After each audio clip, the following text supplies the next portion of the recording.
ज्ञान the treasures में आपका स्वागत है। और हम आपको बताएंगे कि कंप्यूटर का जो हम प्रयोग करते हैं वो कहीं ना कहीं हमारी आंखों पे अच्छा खासा असर डालता है। तो कंप्यूटर के प्रयोग से हम अपनी आंखों को किस तरह बचाएं? कंप्यूटर हो गया, लैपटॉप हो गया, मोबाइल भी हो गए, तो उसके जो रेज होते हैं, जो उसमें से निकलता है, वो हमारी आंखों को नुकसान पहुंचाता है। तो चलिए, इसलिए हमें क्या करना चाहिए। यदि आपको आंखों की रोशनी बिल्कुल ठीक है और आपको पढ़ने में भी किसी प्रकार की कोई समस्या भी नहीं होती है, तो फिर भी साल में कम से कम एक बार आंखों की जांच अवश्य करवानी चाहिए। यह आंखों को स्वस्थ रखने का सबसे बेहतर तरीका है। इससे आंखों में होने वाली समस्या से भी निजात मिल जाती है और समय पर उसका इलाज भी हो जाता है। शुद्ध जल भी आपकी सभी समस्याओं का निदान करता है। कुछ समय बाद आप अपनी आंखों को धोते रहें। इससे आंखों में डिहाइड्रेशन नहीं होगा और वो स्वस्थ रहेगा।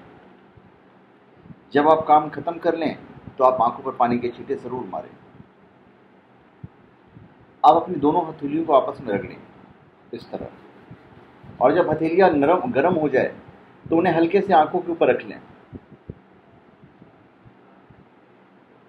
तो ऐसा करने से आंखों का जो तनाव है काफी हद तक दूर हो जाता है। और इसके अलावा आंखों के तनाव को दूर करने का एक और आसान तरीका है कि आप अपनी आंखों को बंद रखें और किसी सुंदर सी जगह होने की कल्पना करें। इससे भी आपकी आंखों को काफी आराम मिलता है। अपनी पलकों को लगातार झपकाना एक सामान्य प्रक्रिया है जो आपकी आंखों को तरोताजा रखता है और आपकी आंखों को तनाव मुक्त रखता है।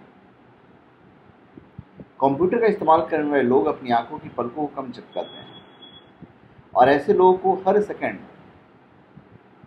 कम से कम 3 से 4 बार अपनी आंखों को अवश्य झपकाना चाहिए, हर सेकंड। जो लोग ज़्यादा कंप्यूटर में बैठते हैं, इससे आपकी आंखों को राहत मिलती है। यदि आप मांसाहारी हैं तो हफ्ते में कम से कम 3 बार मछली का सेवन करें। इसके सेवन से आंखों में ड्राई आई सिंड्रोम की समस्या दूर हो जाएगी। और यदि आप शाकाहारी हैं तो पालक का सेवन करें। यह पोषक तत्वों से भरपूर होती है जिससे आंखों की रोशनी बढ़ती है। और अपने आहार में अंडे को भी शामिल करें, क्योंकि इससे ल्यूटीन और जियाक्सिन, उसे बोलते हैं जियाक्साथिन, ये मिलता है जो आंखों की रोशनी को बढ़ाता है।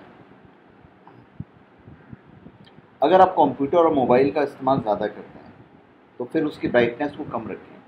इससे आपकी आंखों को ज़्यादा जोर नहीं पड़ेगा और स्क्रीन की तीव्र रोशनी से आंखों को कोई नुकसान भी नहीं पहुंचेगा। यदि आप पूरी नींद लें, इससे आंखों की रोशनी अच्छी रहती है, आपको सर दर्द नहीं होगा, आंखों से धुंधला दिखने की शिकायत नहीं होगी और साथ ही आंखों की मांसपेशियों को भी आराम मिलेगा। आप जब कहीं बाहर धूप में निकलें तो सन ग्लास ज़रूर पहन लें। इससे आपकी आंखें पराबैंगनी किरणों से बची रहेगी और उन्हें कोई नुकसान भी नहीं होगा। इसलिए आप जब भी सन ग्लास खरीदने बाजार में जाएं तो ये भी सुनिश्चित कर लें कि पूर्णतः यूवी प्रोटेक्शन देने में सक्षम है या नहीं। साधारण कांच के बने सनग्लास आपकी आंखों के लिए और भी ज़्यादा नुकसानदायक साबित होता है। किसी भी एसी हवा से बचना चाहिए, उससे आंखों की नमी चली जाती है। जैसे एसी की सीधी हवा भी आपकी अपनी आंखों पर न पड़े, इसलिए आप अपने घर, ऑफिस या गाड़ी में एसी के पैनल को हमेशा नीचे रखें ताकि आपकी आंखों पर सीधी हवा नहीं लगे, क्योंकि शुष्क हवा लगने से अंधापन या कॉर्निया की बीमारी हो सकती है या फिर कॉर्निया में ही बीमारी हो जाएगी। तो धन्यवाद। आप हमारे चैनल पर सब्सक्राइब करें और अपने कमेंट दीजिए। धन्यवाद।